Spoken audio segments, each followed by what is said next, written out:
My wife cheated on me and said, just leave. So I did. A few days later, her father burst into her house, shouting, "Do you even realize what he's done?" Friends, write in the comments what city you're from and how old you are. I'm really curious who's watching us. Pleasant listening. She was peeling an apple when she said it. Calmly, as if discussing the weather, not even looking at me. Just that smug half-smile at the corner of her lips. She leaned against the kitchen counter. The knife tapped rhythmically against the cutting board. "Go on, pack up and leave." She tossed the words over her shoulder, as if granting me permission to exit her domain. No argument, no shouting, no drama. Just the cold efficiency of someone who had long since decided I no longer mattered. She slid the last slice of apple into her mouth, chewing slowly, savoring her audacity. But I didn't give her the show she wanted. No raised voices, no pleading, not even a sarcastic remark for her to roll her eyes at. I simply let the silence hang in the room until she finally looked up, expecting a reaction. She didn't get one. Her smile faltered for a second. I walked past her without a word. My hand brushed the bedroom door frame, as if wiping away her traces. I pulled out an old bag from under the bed, the same one I'd brought into this house when I was still good enough for them. I began folding shirts, catching my reflection in the dresser mirror. No anger, no sorrow, just cold calculation in my eyes, the same look I wore when closing deals back when I still trusted people like her. From the kitchen, she kept talking, as if to herself, but loud enough for me to hear. "You were miserable here anyway. You'll survive or you won't." She seasoned the last phrase with a laugh, one of those kind laughs that makes your skin crawl. And then I remembered her father's voice. An autumn weekend. He leaned across the table, drunk, and said, "You're lucky to be here, kid. My daughter could've done better." I just smiled politely back then, held my tongue. Now it was clear, she had absorbed his philosophy entirely. The more I packed, the quieter she became. She hadn't expected me to comply so easily. In her mind, I was supposed to argue, beg, prove I cared. But I wasn't playing by her script. This wasn't surrender, it was strategy. I zipped up the bag, grabbed my jacket from the closet. As I passed through the kitchen again, she looked up from her phone, raised an eyebrow, and sneered, "Seriously? You're leaving?" For the first time that morning, I met her eyes. "You told me to." My voice was steady, almost indifferent. She tried to force another smirk, but it came out strained. "Good luck," she drawled, like a landlord seeing off a tenant. I stepped into the cold air. The bag strap dug into my shoulder, and the door clicked shut behind me. The air outside was noticeably cleaner. She thought she had simply erased me from her life's picture. She didn't know I hadn't just stepped out of the frame, I had taken something with me, something her world couldn't survive without. I walked down the gravel path to my car, looking at the imprints in the dirt. This road had a history. So did I. And in my back pocket was a scrap of paper no one in that house had thought about in years. A paper with my name on it, and a single clause that could turn everything upside down. For her, I was just leaving, disappearing. For me, it was time to make a move. She had just pushed me into a position she least wanted me to be in, outside, but with the keys to her gate.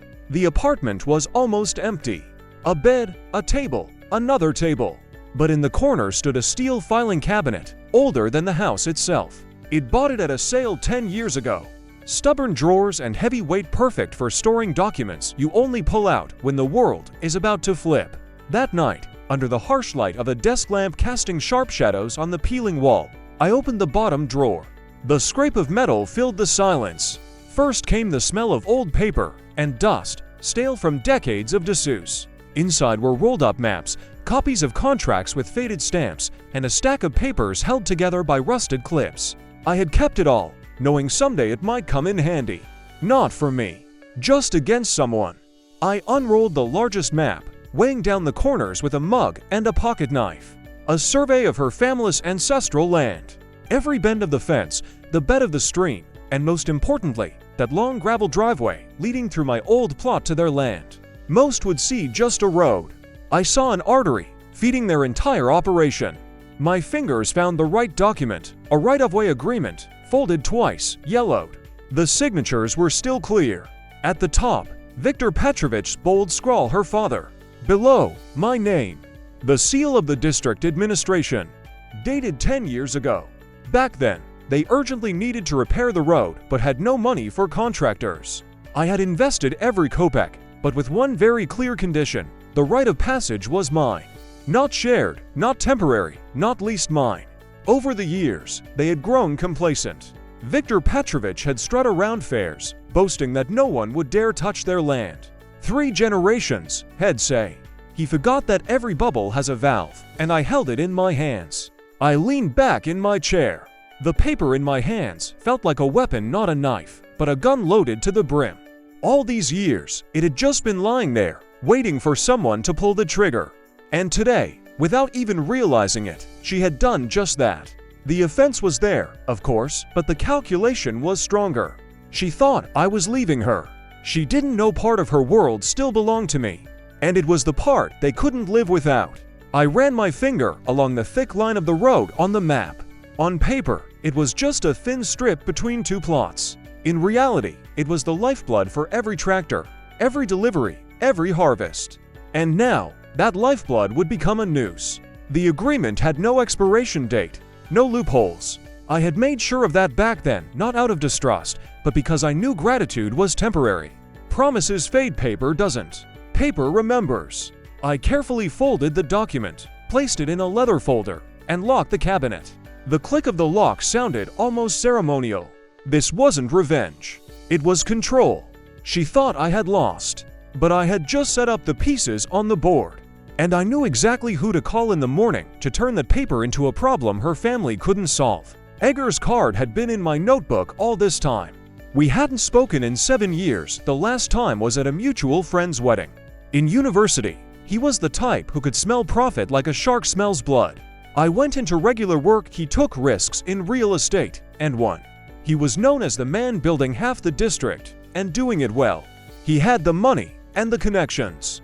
I sat at the kitchen table, the agreement spread out before me. My finger hovered over his number. This call would change everything. If I opened this door, there would be no going back for me or for them. But then I saw her again, standing in the kitchen. The apple, the knife, the words leave, as if I were trash. And I pressed call. Igor answered on the 3rd ring. His voice was the same, confident, slightly mocking, as if the conversation were already a game of chess, and he was ahead. Well, I was just thinking about you. He lied smoothly. What's up? I've got something for you, I said calmly. Something that will make you richer and someone else very unhappy. A pause. He went quiet. I knew he was calculating. Go on. I told him about the road. No unnecessary details, just the essence. Private property. The only legal access to a large plot of agricultural land. No term limit. Clean paperwork. Clean power. He was silent for a few seconds. You're saying this is their only way in? Exactly. And until I say otherwise, it's my way in. He whistled. Interesting. Very interesting. I want to sell. Quietly, no extra noise, so no one gets alarmed before the deal is done. Another silence. I could hear him lean back in his chair. I knew that gesture. We used to play poker together. He was already in the game, but he was thinking about how to double the stakes. We can make it happen. I've got an LLC. Well, run it through that. Clean transfer. No one will even notice. But he knew afterward, he'd do as he pleased. That's the idea.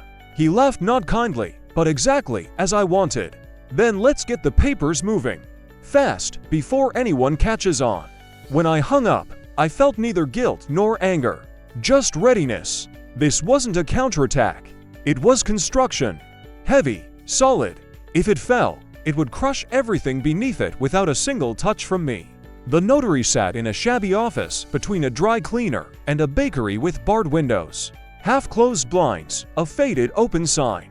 Everything looked exactly as it should. No prying eyes. Just a table, a pen, and a seal.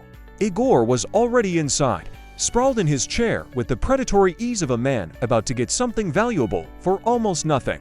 On the table in front of him lay the right-of-way agreement and the freshly prepared sale documents from his LLC. I reviewed the papers line by line. Everything was clean, just as we'd agreed. Every right of use, every responsibility for maintenance, every meter of that road now transferred to him. The notary, A man in his 60s with tired eyes pushed the documents toward me. "Here and here," he said dryly, like a man who didn't care what was being signed at his table. And thankfully, extra questions only complicate things in deals like this. I signed with confidence. My name settled on the paper, bold and clear. Just like that, a 10-year agreement became a tool. Igor immediately added his signature. The notary stamped the pages with a dull thud. Now it was official. Igor smiled, the corner of his mouth twisting slightly. "As soon as we file with the registry, it's mine. The money will be in your account before you leave the office." And it was true. I hadn't even reached my car when my phone buzzed. The bank notified me of the deposit into the account I'd opened 5 years ago, just in case. No one knew about it, not even her. The amount was good, more than enough to start over. But this wasn't about starting over. It was about ensuring she never stood on solid ground again. 3 days later, the first wave hit. A truck loaded with feed, the same one that had been coming to the farm for 10 years, didn't make it to the yard. At the very turn where the gravel road bent, there were new gates, thick, steel, with a side booth like at an industrial checkpoint. Behind the desk sat a guard, burly, in a dark jacket with a tablet. The driver rolled down his window. "What's this circus?" The guard flipped a page. "Private road. Ownership has changed. Payment required before entry." The driver laughed, thinking it was a joke. "Yeah, right. Funny. Let me through him on schedule. No payment, no entry," the guard replied evenly. "Your company should have received a notice." 10 minutes later, the call reached Viktor Petrovich's house. The moment he heard there was a problem with the road, he jumped up, grabbed his jacket, and rushed to his car. The gates met him with a dusty road and a grim guard. "What the hell is this? This is our land," he bellowed before even reaching the booth. The guard didn't flinch. According to the registry, the road is now owned by Rubez Development LLC. All inquiries to them. On paper, maybe. But in reality, we've lived here for 3 generations. In reality, the guard said dryly, the paperwork says otherwise. They say that was the moment something in Viktor Petrovich's eyes flickered. He drove straight to the city, to his office, and demanded to be connected to the district administration. He called the registration chief, insisting they fix the mistake. The official was polite but firm. "There is no mistake. The sale is officially registered. It cannot be reversed without the current owner's consent. Rubez Development LLC." By lunchtime, the same truck was still parked on the shoulder. The driver leaned against the hood, smoking, waiting for instructions. The farmhands exchanged glances, whispering about what this meant. Someone remembered seeing my name on those old papers, but most hadn't connected the dots yet. Inside the house, Natalia stood in the doorway, watching her father pace nervously in the yard. There was no panic in her yet, just confusion. She thought it was minor bureaucracy, that one phone call would resolve it. But her father was already beginning to suspect. He knew who he was dealing with. He knew that if a developer was involved, it wasn't random, it was a calculated move. If they controlled the road, they'd have to pay a lot. That evening, the unease turned to stone. Viktor Petrovich gathered everyone at the long oak table in the dining room. Relatives, in-laws, even that cousin who only showed up when free food was promised. On the table were stacks of papers, registry printouts, photos of the turn, a copy of the new tariff schedule from Rubez. Without preamble, he began, "This is extortion." He slammed his palm on the table, making the cups rattle. "Well, just drive through. Who's going to stop us?" her brother muttered. Her father shot him a look that froze the air in the room for a second. "And then you'll be arrested at the gate. That's exactly what they want." The family lawyer, an old man from Soviet times, sat silently at the end of the table. When Viktor Petrovich finally turned to him with an unspoken question, the lawyer just sighed and pushed forward a folder. Inside was a copy of that very agreement, certified with the official seal. "This is the problem," he said calmly. "This isn't a mistake. It isn't extortion. It's all legal." He tapped the page. The seller had every right, and the beer now owns everything. Completely. So what? Well, sue. Viktor Petrovich exploded. Well, drag them through the courts, force them to give it back. The lawyer didn't even look up. "You'll lose. The wording in the contract is ironclad." Everything was signed voluntarily, and there's no expiration date. It's still legally valid. The only real option is negotiation. But judging by the tariffs, it wouldn't be cheap. The schedule was brutal. A fixed rate for every vehicle entering or exiting, plus an additional fee for maintenance that automatically increased during harvest season. His daughter-in-law, sitting to the side, quietly did the math, whispering under her breath. It turned out the seasonal costs could eat up almost all their income. Viktor Petrovich paced in circles, his jaw clenched, a storm raging in his head. But the louder he raged, the clearer it became to everyone else. The trap had snapped shut. Every bale of hay, every feed delivery, every live calf, now all of it depended on that road. And every trip on it made Rubez's development richer. Natalia sat by the window, arms crossed, her gaze darting from the papers to her father's face. She didn't say my name, but her eyes showed she was beginning to suspect.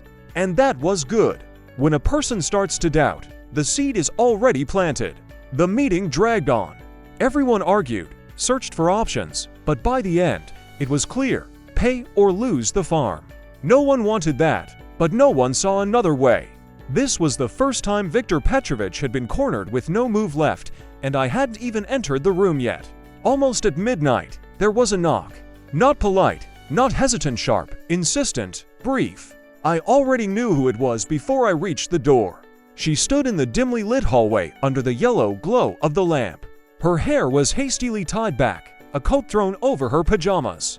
Her eyes were tense not with surprise, but with anger, barely contained. Without waiting for an invitation, she stepped almost toe-to-toe with me. She breathed heavily, as if she had just run here. "You did this," she exhaled. No question, no doubt, just a verdict. I leaned against the door frame silently. She tried to catch even the slightest shadow in my face: guilt, confusion, proof. I gave her nothing. When I spoke, my voice was almost casual. "You told me to leave. I just transferred my property." Something flickered in her eyes. Recognition. Maybe even understanding, but it was immediately drowned in fury. "You'll destroy everything," she hissed. "Do you even realize what you've done to my family? My family, not ours." It had been months since she'd said our family. And now, too. She expected it to sting. It didn't. She changed tactics. Her voice softened, her lips trembled. That same intonation she had honed over the years. "Don't do this. Let's talk. We can fix everything. Just you and me." I stayed silent, watching to see how far she'd go. When she realized softness wasn't working, she snapped back to the opposite extreme. "You're pathetic. Petty. You'll regret this." The words hung in the air and immediately crashed to the ground. I didn't argue, didn't justify myself. I just took a step back and placed my hand on the edge of the door. "Good night." Her face twisted, a mix of anger and confusion, but she didn't step forward. She just stood there as the door slowly closed. And when the lock clicked, the silence inside became deeper than it had been in a long time. I stood there a little longer, my hand still on the door. Inside, there was no guilt, no triumph, just a steady, calm feeling. She had come hoping to intimidate, persuade, play the old script. Instead, she got silence, confirmation of her worst fear. I wasn't playing her game anymore. And that was a blow far stronger than any tariff, paper, or gate. By the second week, the farm began to change. Not like a seasonal transition, but like a machine with a gear removed. Everything started to creak, jam, slow down. First, the feed trucks disappeared. The drivers refused to pay. Their companies weren't about to get into legal battles for one client. Without feed, the livestock began to waste away. Without deliveries, the schedule fell apart. By the end of the third week, contracts with buyers started to collapse. Officially, it was logistical difficulties, but everyone knew. No one wanted to pay the inflated rates for transport. The harvest they had so proudly tended began to rot. At first unnoticed, then the air filled with the stench of damp and mold. My phone buzzed constantly. I didn't answer, but rumors spread quickly through the village. An old acquaintance sent me a message. Viktor Petrovich had been to the bank twice that week, trying to refinance something. The bank listened politely, but ultimately offered only one solution: mortgage the house. They did it. Even that barely covered the electricity and the minimum road fees, hoping to hold out for a miracle. But Igor wasn't about to let up. At the start of the 4th week, Rubez Development sent a new price list, a 20% tariff increase plus a seasonal surcharge that just happened to coincide with the peak of the harvest. Viktor Petrovich's rage was epic, but fury doesn't drive trucks if there's no money. And with every day the gates remained closed, the farm bled money.